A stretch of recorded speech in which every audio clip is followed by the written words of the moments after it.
Health Plans, your Medicare plans, insurance solutions, and resource agency.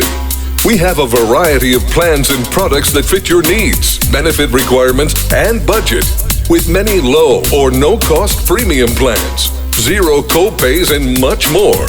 Our licensed benefits advisor's priority is your health and well-being. Call us today and book your no-obligation consultation.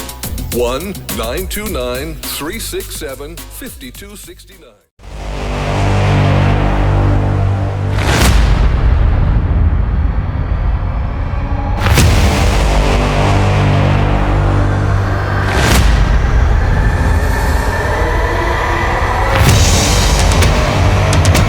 Welcome back to the Morocco Channel edition with your host Hurricane H. New day, new show, new topic, new guest. Again, Morocco Channel is our latest edition in the NBC network, and that is to highlight Moroccans of the world, their successes, and also interest in Morocco and the Moroccan culture. And of course, every topic, every session, we'll bring in a guest who is of Moroccan descent or someone who is interested in working in Morocco, doing business in Morocco. But the idea is to bring the culture, to celebrate the successes of Moroccans all over the world. And I have with me today someone special, someone that I've known for over 30 years, and who we went to the same school. We actually worked at the same, company initially, and this was we're talking about 30 plus years ago. A success story in the United States, and I am proud to have him with me today, and just to bring his career path shared with Moroccans of the world. And of course, anyone that's watching this show, this is an opportunity to hear a career story, to hear about a person's journey into success in a different country, in part of the world, and making it to potentially some of the highest levels within the industries that they actually picked up. So without any further ado, I have with me Siraj, and he is the head of products in a banking institution, and we'll talk about what that looks like. But before we go into the details of what he does today, we want to go back to his story and his journey. First things first, Simo, welcome to the show. Thank you. Glad to be here. I'm glad to see you. Listen, it's a pleasure, man. Yeah, it has been couple years. Last time I saw you, we was down here in Orlando, so it's always nice to talk to you and to see you. Yeah, last was nice to get together with a bunch of us, and we do that every now and then. I'm in Florida. We actually try to get our alumni together and maybe do a reunion, and we've done a couple of those already. Sometimes it's hard to get everybody, and we're all over the maps. And so Simo, let's talk about where we started. I mean, education background. Obviously, we have a lot of similarities. We're Moroccans of birth and origin, and we've met the first time at the International Higher Institute of Tourism, which is one of the largest and more. I always compare it to an Ivy League, format here in the States. So just to give people a little bit of an understanding, it's top, in Morocco and the north, north of Africa, as well as Middle East and even some parts of the Mediterranean. So we met there. Let's talk about your journey from that point on and just how it all started. Yeah, sure. So went to Tangier, l'Institut Supérieur d'International Tourisme. I think that was around 1989, 1993. Yep. After that, came here, 1994, came to work for Disney as part of their international college program. That took me a year and a half.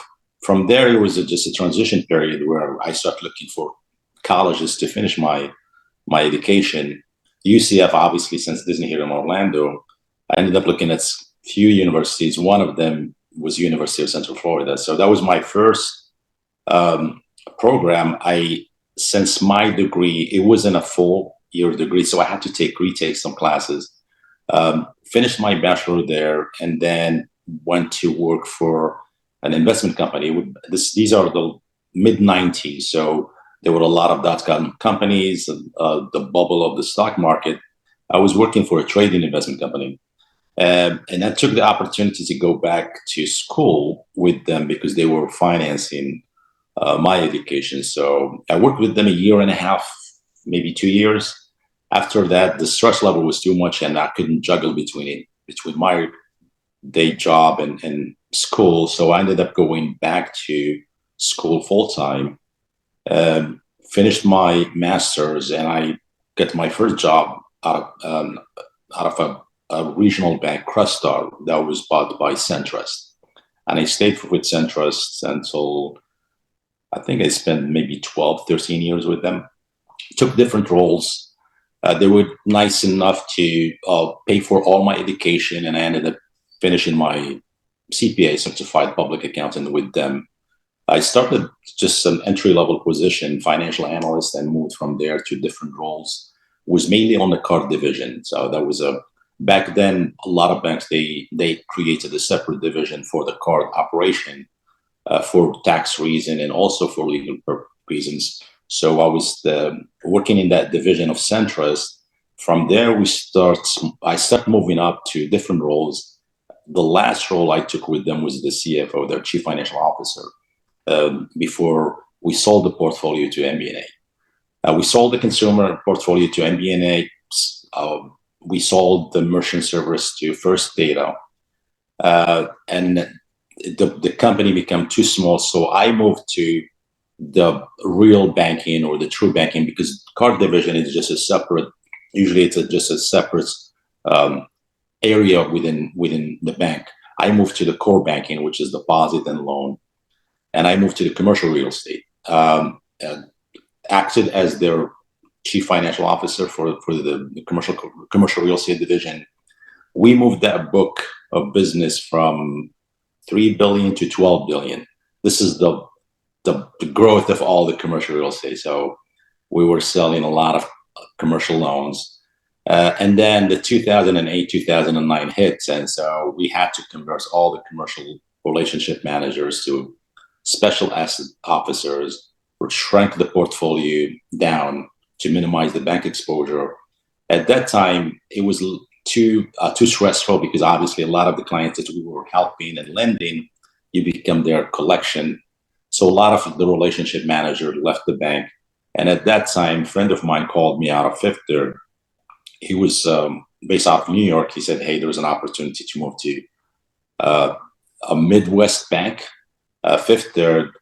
I said, as long as they're willing to allow me to work from Orlando, I'll be more than happy to do it. So he said, yeah, that shouldn't be a problem. And I worked in their Treasury Management division. From there, I moved to within that division to different roles. The last role I took with them was the head of their deposit and liquidity. This is where, if you think about banking in general, you can segregate the bank into the three divisions. You have retail banking, that's a consumer like you and I. Then you move to commercial, that support business, whether it's a small business, middle market, or large corporates. And within that division, that's where I used to work. And then you have investment banking that support merger and acquisition. So within the commercial division, I was managing the deposit and liquidity. So when you think about commercial clients or businesses, they have liquidity needs, whether a deposit or they need to make some type of investment if they have excess cash. So I was responsible for building the product that will meet their needs. And also on the bank side, it helps the bank fund its balance sheet. So the banking, you basically take deposit and you turn around and lend it at a margin, and that's your spread. So as long as you keep that deposit to finance your lending, you're making the spread, which is slightly different than any business. So if you think about a lot of businesses, liquidity, it's an issue. You try to manage your business, you always need that cash. Banking, they don't need the cash because you are flush with deposit. You're getting deposit from consumers, businesses, and as long as you are capable of lending that money and capable of giving the money back to the depositor, you should be fine. So this is the asset liability management. If you can master the movement of funds, then you should be fine. You have no problem because you always have excess liquidity, and you can lend that cash and make a spread. So I worked for Fifth Third, and then for 11 years, a friend of mine who moved to work for a bank out of Michigan. It was the last bank out of Michigan State. It was around, I think, 20 billion, 18 billion. And he said, hey, I need someone to run the Treasury Management group. He was a friend that I worked at Fifth Third. He was the head of the product team, and he needed someone to manage the deposit and liquidity for the bank. I joined him. It was interesting because we were building the whole team from from scratch. We're also building a lot of products.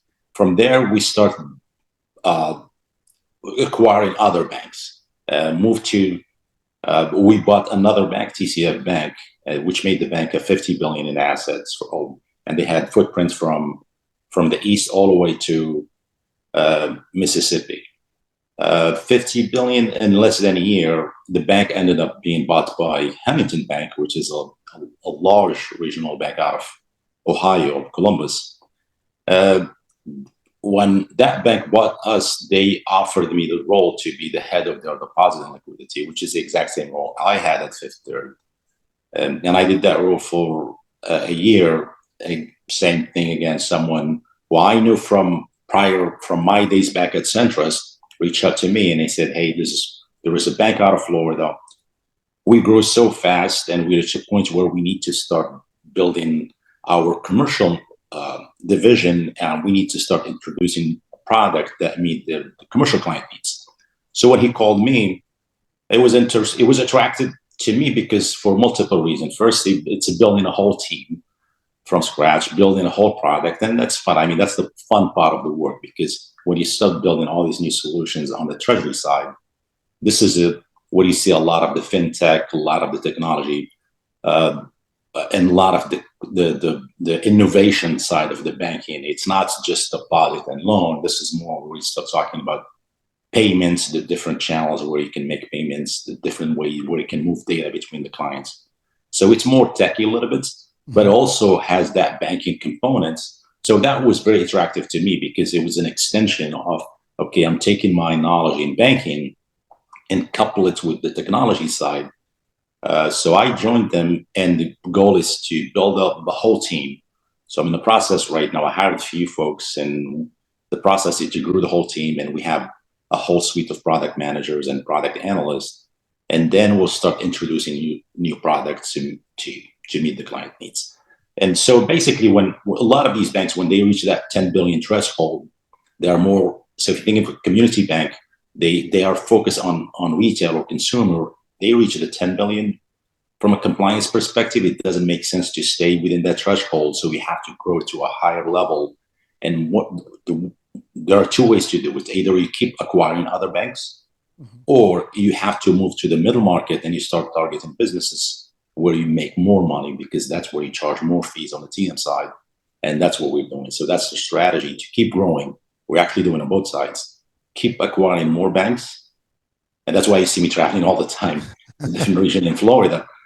And at the same time, trying to build all these solutions so we can start tapping into a middle market and large clients. So that's basically my career path since 1994 in banking.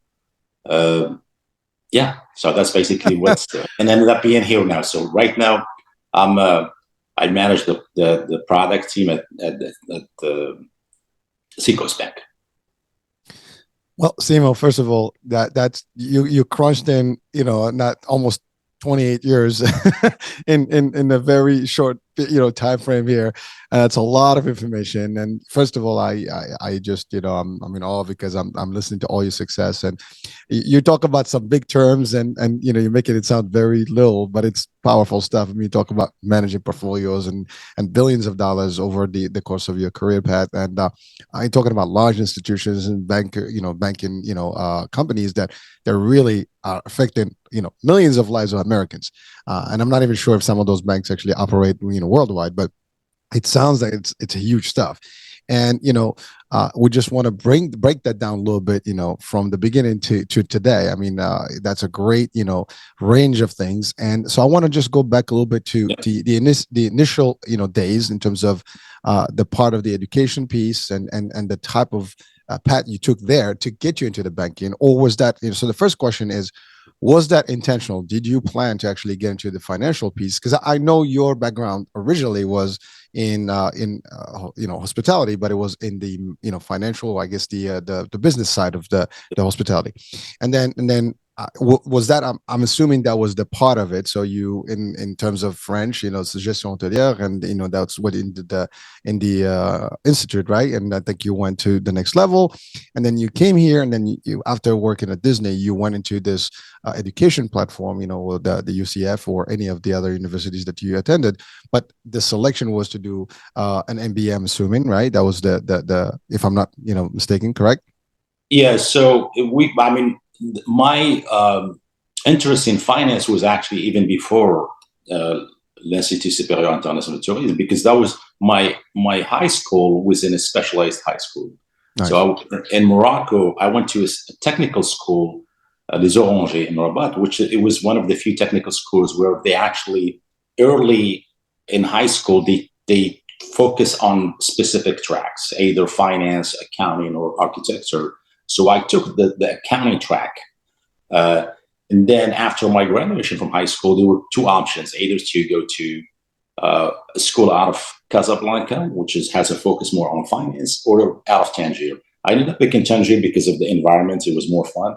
So spent the 4 years, and it was the right decision. I think it was one of the best decisions because the experience to me was not just the content and what you learn in school, but also the interaction with a lot of the friends. Some of actually, well, like yourself, we have some of my friends from Tangier, I'm still in contact with them. And it was one of the best 4 years. So when I came here, I always kept in mind that background. I want to go back to finance.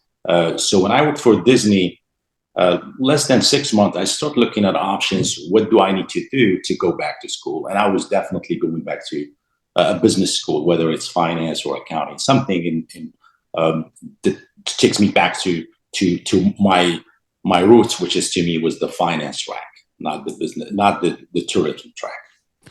So thank you, Simo, and it's important to highlight that, because for our audience, especially Moroccan younger Moroccans today, I think it's important to realize that whatever you're doing at the high school level or just past that level in terms of college, it's time to start thinking correctly and focusing your path, knowing what you want really from your path. And it seems that you had already a clear understanding of where you want to be, and so all along you were working towards that. Doesn't matter what it was, but you were finding the next best thing that's going to guide you towards where you are today.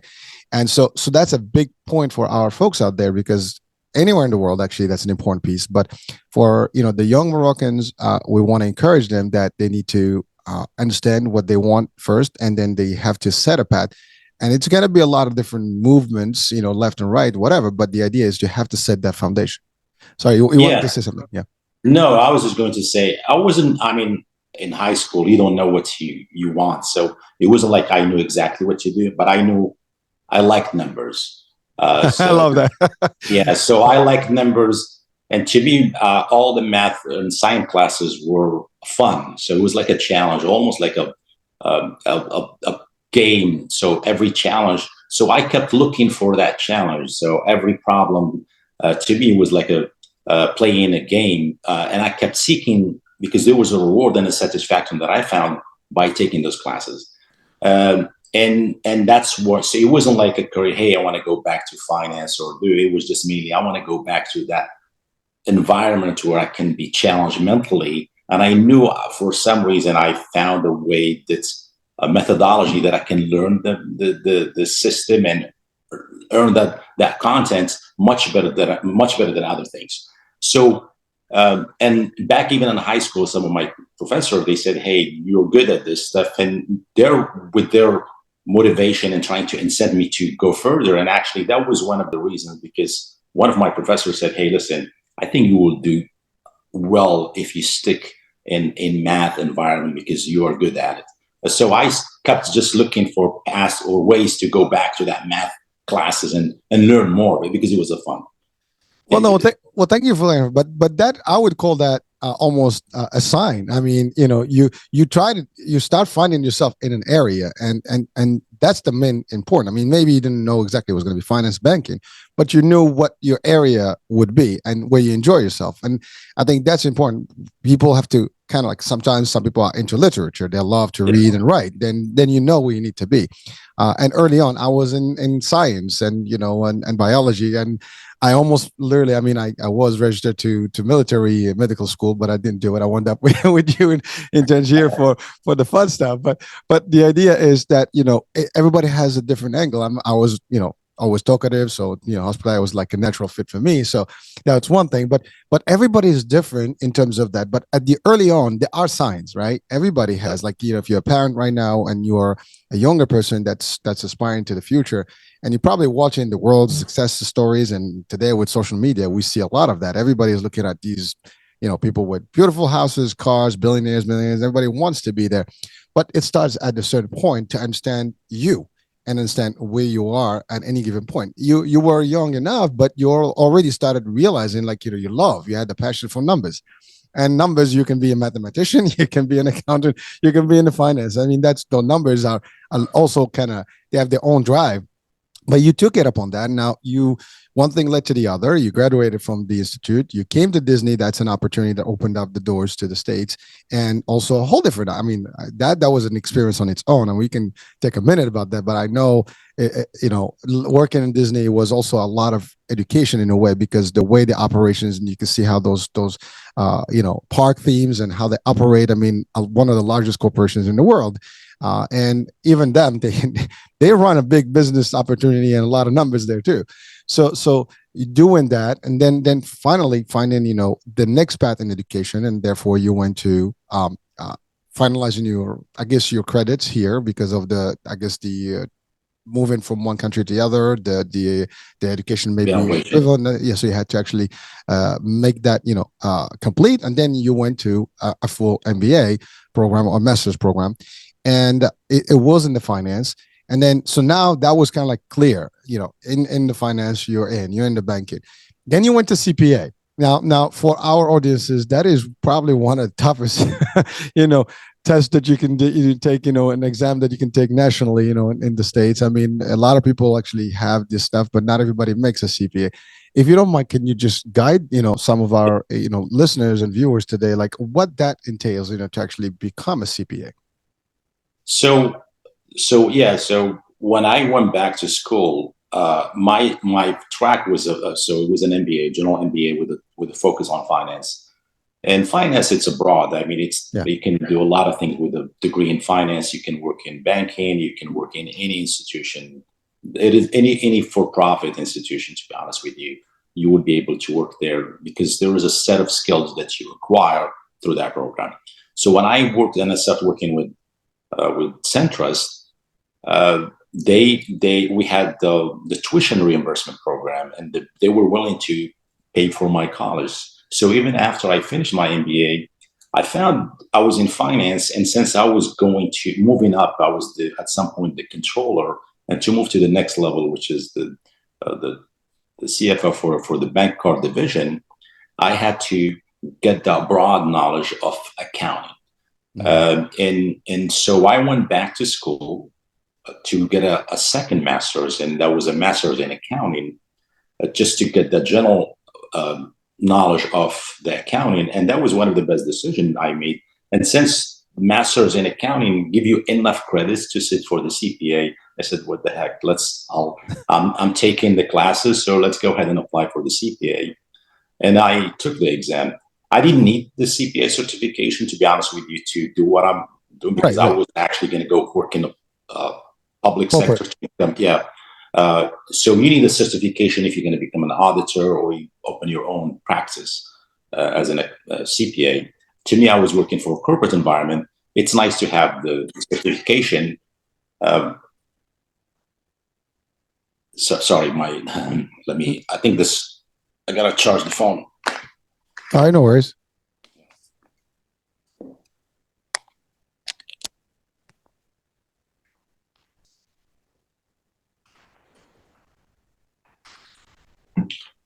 So I was saying, so I went back to the CPA exam, and it was one of the nicest thing to do, because it allowed me to take that accounting knowledge and use it at work. And if you think about any business, it's almost like the language of business. You need to understand how to read an income statement, how to read a balance sheet. Any business, there are revenues and expenses. It's the same methodology. It gives you the framework on how to understand and read a financial statement, whether you're in banking, entertainment, hospitality, food and beverage, it's exactly the same thing.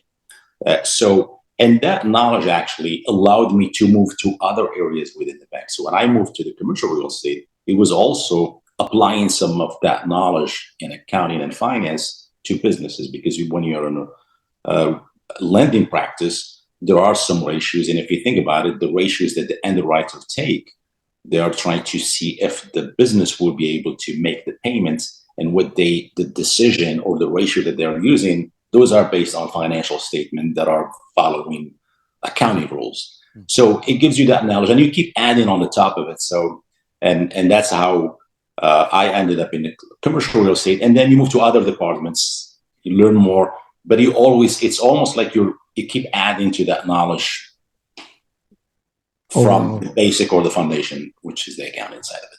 Well, I mean, again, to your point, I mean, there's the base, the foundation. You add more layers to it, you become a better and more expert in all these other angles, and just that's how you expand. So one thing I wanted you mentioned there, you went to work first for a bank, after I think the bachelor's, right? And then there was a tuition reimbursement program that you took advantage, of. And so the reason I want to highlight this is because sometimes people, especially in Morocco, or, they think, okay, well, how do I go proceed in education overseas?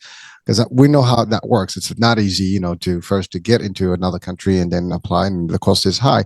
But if someone has the opportunity to do that, what you've done is actually, I actually give that advice to sometimes the people when they tell me, like, do I get into a job, after my bachelor's, or do I, get a master's degree? I usually tell them, find a job this is just my opinion, find a job in your career path, and then start learning the skills, and then at the same time see if you can advance your education in that realm, and then hopefully that makes you more, because you have both experience and stuff. Because a lot of companies today, they want some experience before they even get you a job.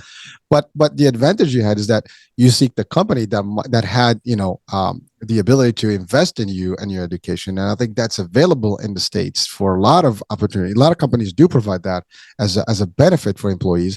So you literally manage all aspects. I mean, you did the right math right away. You figured out it's learning. You'll get in all the scope, and then you get also your tuition reimbursement, which gives you an opportunity to maximize your knowledge. And you did that. And so for our audiences, it is an advice. If you are trying to figure yourself out, I mean, here's a great example in front of us, of how to plan correctly and get the maximum opportunity. So what do you say to that, to our folks, just to give them some quick advice on that? Yeah. So, and actually go even before me joining the bank, it's before, when I joined Disney. So part of it's because I didn't have the money to pay for my education. So by applying and coming here to the States to work for Disney, it was just a transition period, because I know that's a bridge. It will allow me to integrate in the system, adapt, find housing, improve my language, do my research. All this stuff while I was working at Disney. I knew my focus, obviously, was a year program or a year and a half, depending if you do an extension. But I knew I'm not going to stay there. So I took that opportunity that time when I was at Disney to start doing research, looking for housing. I started at UCF as an international college student, and the tuition was 3 times the in-state tuition. And that didn't stop me, because I said, okay, I'm going to do, if I have to do maybe 1 or 2 classes a semester, I don't have to take 3 or 4 classes. I'm going to minimize my expenses. Luckily for me, so when I joined the bank, they had a program, and this is the majority of a lot of large institutions in the States. They have a tuition reimbursement. As long as it's tied to something that you do at work, they would pay for your tuition. And the tuition reimbursement gave me enough money to pay for my classes while I was working. And that's how I ended up not actually paying for my MBA, but as I mentioned to you, I paid for my MBA, for my master's in accounting, for my certification. I took a couple other certification. I always found I think it doesn't matter what level you are. You have to keep learning. You have to You have to stay an eternal learner, because that's how you differentiate yourself, and that's how you improve. Everyone has a degree now. So if you go to apply for a job, everyone has the same degree. But what makes you different when you have degree and knowledge in different disciplines. So if you go back to, we all had a degree from l'Institut Supérieur International Tourisme Tangier. So that's a more focus on a specialized industry. And then when I moved to the finance and accounting, that gave me a different perspective, a different knowledge. And from there, moved to banking. And that's a completely, even within the banking, I moved from different areas just to keep challenging myself. So I started in operation, a financial analyst side, which in the bank card division. And within that bank card division, I never stayed in the same role more than 2 years. I moved to the different divisions. And it keeps challenging myself, but at the same time, I'm acquiring all these skills. A lot of that knowledge you can transfer with you in other new roles. And you become, you're that person who knows a lot without realizing it. And that background you take with you, that's what makes you attractive. And that's what sells you to other, whether departments within the bank or other companies outside the bank. So I kept applying that logic throughout all my career, trying to learn, even in my role, to be honest with you, even right now in my role when I was the head of deposit and liquidity at Chemical Bank, I went back to school and I took a data science certification. It's in 18 months, completely different, because I know in the treasury management space, a lot of things that are moving towards from just liquidity and technology and product offering to more data. Data became a big thing. So I went back because I wanted to learn more, and that gave me an edge. So within the product management space, you have a lot of product managers. Yes, they know how to manage a product. They know how to build a product. They know the technical side of banking. Now I'm adding all this data scientist stuff to it, and it gives me a broad perspective, and it gives me a competitive advantage against my peers. And also it helps me when I'm building a product, I have that broad perspective of the solution. So thank you, Simo, for that. That's very powerful stuff that you said there. First thing is you made a very deep comment about, when you came here to the States, I mean, you know that Disney was going to be a transition, which, and they expected to. I mean, when they hire us, they know that you're going to be there for a year, whatever, year and a half, and ultimately you're going to move on with life. But it is a path that helps. But the key here is that you did not have the ability to, or the means right away to actually go into those schools, but you figured it out. And I think for people that are listening today, especially people that are aspiring to maybe come to the States or maybe go anywhere in the world and say, well, maybe I don't have the financial backing, whatever. There is a will, there is a way, and you just have to be smart about it. And once you're there, you got to find a path. A door, and you get into that door and you gotta find that next bridge. You use the word bridge, powerful stuff. And then from there on, you knew that, yes, you got to pay a little on the extra side because it's an international program. But yeah, let's get started there. And also you kept going on like, how am I going to get better and become different and highlight myself over the competition? Because to your point, there are a lot of people with degrees. What makes you different? Now, that takes me to the next question, is that you are being a foreigner, originally coming to the States, can you please highlight to our folks, especially the younger, folks that are like aspiring to maybe, a career path, whether in Morocco or outside of Morocco, or in the States or any part of the world, what that means, to compete in a world where you're actually the newbie, your newcomer, and that is not easy. But at the same time, you are actually a terrific example of success story where you've challenged all that. You became more educated, more, diversified, and more appealing and attractive to most of these companies. And these are companies that have been in existence, and they have a lot of other stars that they can pick from. But you are one of the top and the elite that to pick from. So how to get people to actually conceive that? So yeah, if you think about it, every person has strengths and weaknesses. Obviously, being a foreigner to the U.S., luckily, I mean, in the States, it's not maybe the same as other countries. You have a very diverse workforce. Yeah. You go to a lot of corporations. You have people from around the world, and so you have Indians, Chinese, Moroccans. Language can be a challenge, obviously, because you don't master the language, and so that's always going to be handicap, but it shouldn't be a big challenge because it's a technical side. So people, they look at your skills as in that space. So you master, you're not a writer, or as long as you can communicate and articulate what you're trying to say. It was never a challenge in the US here because we have a lot of technical side, a lot of engineers on IT side. They're more reserved than some of the cultures, like Moroccans. They're usually very open-minded. They integrate easily with other cultures. So that was never an issue. It was it was the same challenge for other persons that were born and raised here. Same challenges for me. It's what do you bring, and what do you bring to the table? It's your experience and your education. The more you know, it was never about, hey, you are Moroccan. It was, well, what do you bring as a person? And I bring the technical side. And what you bring, it's all your experiences. So whether it's language, whether it's your experience living outside your home, living in other places, working at Disney in and getting exposed to different side of the operation side of Disney, whether it's food and beverage, entertainment, retail, all that stuff, that what makes you, these are your strengths. And obviously there are some weaknesses, and you try to know exactly what are your weaknesses, and you try to improve and minimize them. And when they look at the option, they look at all things, and hopefully they will make the right decision. Well, that is powerful. And I think that's an important message for our folks here, for audiences for today's show, is that, one of the advantages, to your point, in the States is that it's all about who you are and what you bring to the table. Most of the time, where you're from and what your background, what maybe religion, all that stuff may not be as relevant as, to your point, in some other parts of the world.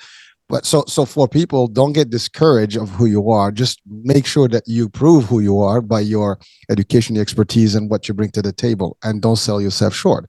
So, and I agree to that. I mean, I had a similar path, where that was not a challenge for me. I mean, actually, that was, I would say, a strength, the fact that I was coming from overseas and with a different angle, and so that actually sometimes to your benefit. And you perfectly stated it, that there are people from all over the world here, and that's the beauty about being in the States and the opportunity. Here, it's all about, if you have what it takes to drive the business and succeed, you will succeed. No one can stop you. Now, there are hurdles, and there's always kind of like things in the way that come up. So these are small challenges sometimes that we all have to deal with. I don't think there's anything that doesn't come with a challenge in life. So you do have that, but it's how you navigate those, and maneuver with them. Speaking of which, did you have any challenges in this path? Of course, yeah. I think everyone will face challenges, and that's a part of the path. And if you break it down, it doesn't matter what you do in your life, whether it's you want to have a career in a specific industry, or you want to become an athlete. If you break it down to small goals, so hey, like the first time when I never aspired to be a head of product within the bank. My role first was, hey, I just want to keep growing in my position. And I looked, maybe my short-term goals, what can I do? It's small increments and small goals. Yeah, there are setbacks. There was something that and that's a part of the challenge, because when you have a setback, you go back and learn from it, and it gives you, and actually that's what makes you unique and different. The more challenges you have, and it's almost like a mental memory, or in workout we call it muscle memory. It's the same thing, because now you say, oh, this has happened to me in the past. It's not a problem. So I can go back and learn from this and move to other positions. So at some point in my career, in one of the banks that we actually were reducing, so I was one of the impacted folks. That gave me an opportunity. I could easily sit down and say, hey, this is a big problem for me. Now I'm losing my job. I took that as an opportunity. I went back to take some additional classes, and I moved to an area completely new it was new to me, and I challenged myself. It took me a couple of years to learn that industry within the banking, but it was one of the best decisions, because now not only I knew that word of that side of banking, now I know a completely different side of banking, and they complement each other. It gave me a competitive advantage, because not only I know my job, but I know what the other. So when I was talking to folks that are on the other side doing what I used to do, I can understand what they need. I can talk their language on their technical side. Well, Sima, that is powerful, because what you stated there is just mindset. you know, you are in the mindset that, you can, it's how you see things, and you do not take those as limitations. You take them as opportunities, and just, a way for you to improve and move on. And I think that's a powerful message also today, is that things are going to get thrown in your life, and what you need to do is not look at them like, oh my, it's the end of the line. It's actually just, a shift to a different line, and that line will actually get you much stronger. And sometimes that is for a good purpose, and believe it or not, sometimes we don't know what's good for us until it happens, and it just throws you in a better, light. And you did that. But it's all about attitude and the way you think about things. And I think, it's powerful to send that today, that no matter what you face, and by the way, this is for global message, doesn't matter what you experience in life. There's two ways. You can either, collapse and just, say this is the end, or say, you know what, I love this, this is a good, you use the word challenge, I'm going to take the challenge, and I'll make it and prove, to myself that I can do this, and do whatever it takes. You took 2 years to actually reset and do stuff, but you've learned, more, and came back stronger than before. And that's a powerful thing. So again, these, by the way, mashallah, I would say, God bless, with all this, and that, and I'm so proud of you, man. And, I'm, we've disconnected for a long time, and I'm hearing all this stuff. You have no idea how excited about what you've done, and the work you've done, dude. And I think that's powerful for our audiences to see what it takes. It is, it sounds like easy. Asim was summarizing this whole career path in about 40 minutes worth of discussion, but there's a lot of stuff that's in between. But the bottom line is that from the beginning, there were certain traits to him, and what he's done is he's got some plans. He's always looking at short-term goals, as you said. You one goal at a time. You break one, and you move to the next. You have the vision, you have the long-term goal, but you're working, and then the paths are opening. That's the other thing. Sometimes know the big vision, but you don't know which door is going to open first, and so on. And you got to like open one, then you open the next one, and you keep moving left, right, up, down, until you get to the next stage and the next stage, and never stop. And what I loved about what you said, even today, you even, now in a new role, you still learn things, because you always want to upgrade your knowledge and your skills to be always optimum and at the highest level, because that's the other thing. We don't stop learning. Every day is a learning experience for all of us. The minute you say that I got this, the minute you actually lose. There is no such thing, because everything keeps moving. Now it's like, it's like an accident. When you crash, the force stops, right? That we call the whiplash. We don't want that. We want to be going with the flow and with the force continuously. And that's the only way to do it, is by learning more and being proactive all the time. And don't blame the world. Don't blame issues. Don't blame things. You have control. What will you say to that, Simo? Yeah. So just 2 points there before we. So first, what I say, it's almost like a business plan. If you're using a lot of businesses, you have a strategic goal, usually 5-year plan, and you set the goal for the 5 years, and you narrow that goal to a tactical, which is, hey, what I'm going to do this year or next quarter to meet that 5-year goal, and you start working on those small changes just for the month. And by focusing on the tactical side, you end up achieving your strategic goal, which is that strategic goal was usually maybe 3 or 4 goals max. And that's what a lot of businesses, that's what we do in business. You set the goal for 5 years, and you set the tactics, which is the small things that you're going to do. Obviously, you can't control all the environments around you. So what you do, you adjust. So you're navigating every month and adjusting and resetting your tactics to get to your final goal. If you could say, first of all, I want to become a manager or head of this department, that's a big goal. So maybe break it down to small goals, and it will be achievable. I just want to be something smaller than that.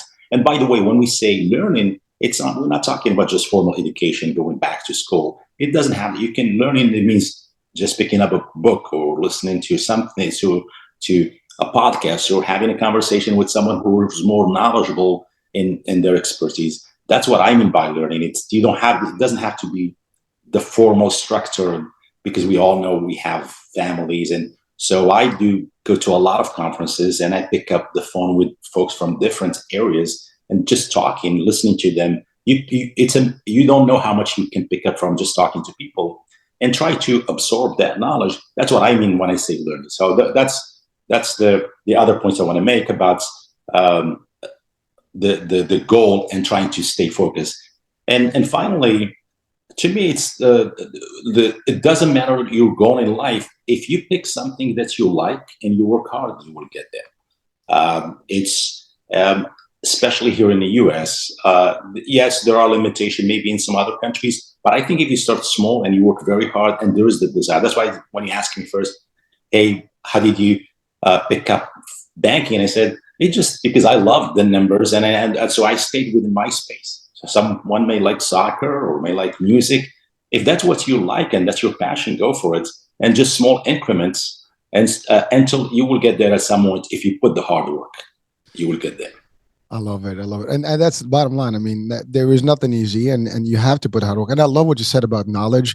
This is not, specifically education. I mean, right now, there's formal education, there's informal education, and there's plenty to learn from everywhere. You mentioned podcasts, you mentioned, book, conferences. With social media today, with the internet, you have an open directory to any language, line. It's lifelines everywhere. And I love what you said about just operate as a business. Big picture, small picture, and small roles. And by the way, I relate to you because in my career, other than media in the insurance world and the sales management, one thing that same thing, I started as a representative and I moved my way up the ladder, over the years, different industry, different products and things like that. But the same thing happened whereby you learn the little role is as important as the larger role, because you can't do the top role if you don't know all the roles within your division and understanding all the different intricate stuff. So it makes you even more valuable when you actually pitched, out there, and people will want your expertise. So it's just something that is powerful. So folks, if you're out there today in Morocco or outside Morocco, anywhere in the world, doesn't matter if you're Moroccan or not. This is a global, scale thing. Everybody, if you have dreams, you have, goals, and you see something that's in you. I love what you said. Doesn't matter if it's music or whatever. If that's your passion, stick to your passion and work towards what that passion is going to drive you. And don't give up easily on your aspirations. Make it work. And there is no limit. There's nothing that's going to stop you. Yes, hurdles, maybe a little setbacks, but you can maneuver those easily eventually if you have enough strong will and never give up. And that's a big piece of people, because I think sometimes we do tend to sometimes either give up too soon or or just listen to maybe other negative folks or negativity. And I do want to ask you about that. What are some of the things to advise our audiences today about, people telling you well, what makes you think you're going to do this or stuff? Because we have a lot of those folks out there that tend to why you? Well, you think you're going to be special, you're going to do this. We hear those things. What do you say to those people? Not the ones that are saying this, but the people that are trying to do things, how to avoid, getting all that garbage in. To be honest with you, I focus on myself. You can't win by looking at other people's, and it's the same concept we use in business too. Like the successful bank, we try not to look at our competitors. We try to be more consumer driven. So our focus, we don't look at. So we try to become the largest bank in Florida, and so instead of focusing on the competition, we focus on our consumers. So we want to meet our commercial client needs. We don't care about what the competitors are doing, what the other banks are doing. The same thing as a person. I focus on myself, on my needs and my passion, what I need to do, what I love to do. What other people, that's their opinion and to me, that's irrelevant. So I don't spend a lot of time, to be honest with you, on trying to analyze or seek their feedback, because I know what I want. I will seek maybe listen to folks with the mentors and get their thoughts. But the bottom line, I know what I want and I know my strengths and weaknesses. So yeah, you should be focused on others. As I said, same thing on business too. We don't look at, we look at the competition obviously from pricing and other things, but our focus, it's the consumer. That's our goal. We stick with the consumer and we try to differentiate ourselves by become obsessed with the consumer versus trying to be obsessed with the competition, or in our case, obsessed with other people's opinion. Try to become obsessed with your needs and what you're trying to achieve in life versus others. That is so powerful and so deep. And folks, there you have it. Again, it's as simple as that. People are always going to talk, and when they see you in a pad, they might say, "Oh, why you?" and this. don't listen to anyone. Just focus on exactly what your mission is and what your goals are. Nothing matters except what you think about yourself and how you can improve and keep moving forward. That's I think that's what makes a difference between some people who succeed sometimes, some people actually who stop behind, or like get I guess pulled back because they get caught up with all the different vibes that are out there, and don't worry about all that. So it's all about you. And by the way, this is not about being selfish. It's just being focused, two different things. Being focused means that you know what you want and you're going towards it. And I love what you said about, I don't care what the other guys do. I care about what my consumers want. As long as I deliver, higher, I'm probably going to become the best. And that's really in your personal life and everything. So you want something, you go after it. People are going to tell you like, well, you're not going to make it. People are going to say like, well, why do you think you're going to be so special? And if you stop buying in those things, or sometimes they criticize you for no reason. They don't even know what you have. They criticize you. They just, oh, he doesn't know what he's talking about. Well, guess what? I don't know what I'm talking about. That's okay. But I know what I need. So I don't need that opinion. So it's that kind of thing. So folks, again, don't let people, pull you, down and hold you back. Nothing can hold you back except yourself. The limits are made by you. And I think that's something that, we have in front of us today. As an example with Simo, nothing stopped him. And by the way, I mean, one thing that, you talked about, we didn't talk about, in depth, the fact that you were working remotely, all the time, and you still manage it. A lot of people don't even, cannot even fathom that. But the idea, you are that good that, companies don't mind for you to actually be, moving and working and stuff, because that's the thing. You become a signature. You become you. You become someone that people are going to seek. You become the authority. As a matter of fact, I had a quote, a few months back, but I said that, get so good at what you do to become the authority of that, whatever that is that you do. So people come to you for expertise and advice. And that's it. Once you become that, you gain everything. And everyone watching and listening today has the ability to do that. There is nothing that can stop you except you. So again, that's just my piece.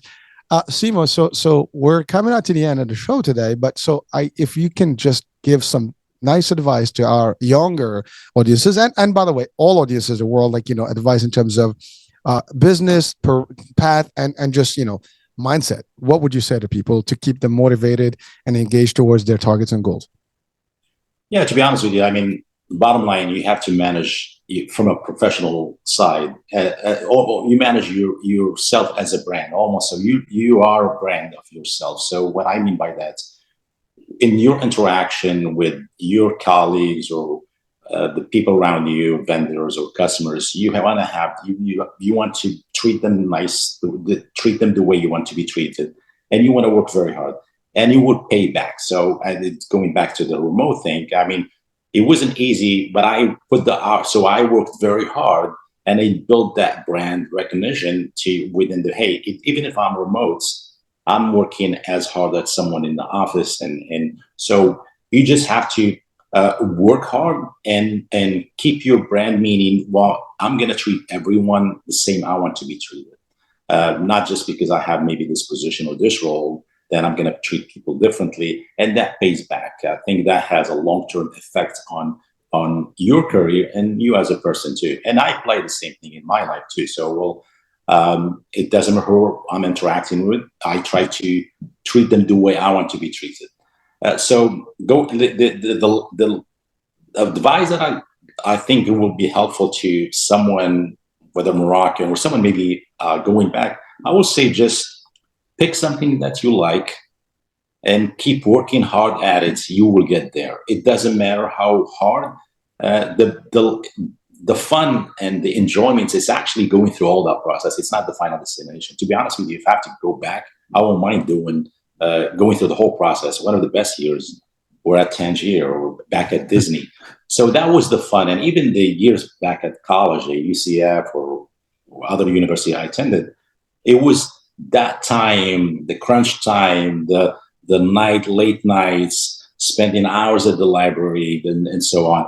It was fun, and I don't mind doing it because that's what makes you who you are. It wasn't the destination, it wasn't the degree or the job. It's the path to get there.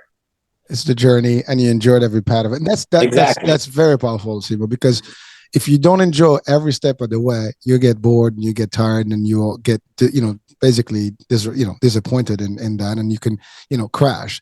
It's all about making it, sweet and lovable and enjoyable all across. And I listen, that is some super stuff. I think today we've learned a lot, and we've gained a lot of momentum and a lot of, insights from you, Simo.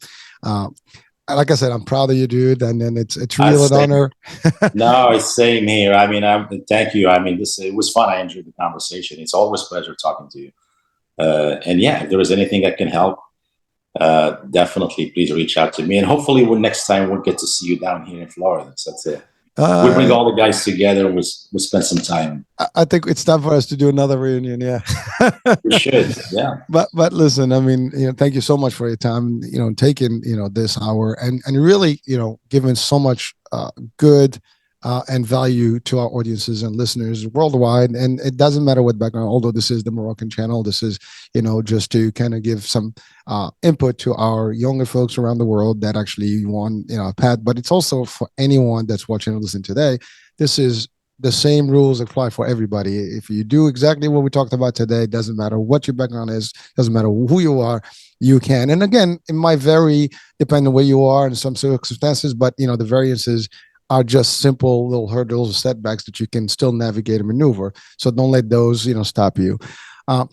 Simo, this was great. And we do have to actually catch up soon, man. Thank you so much.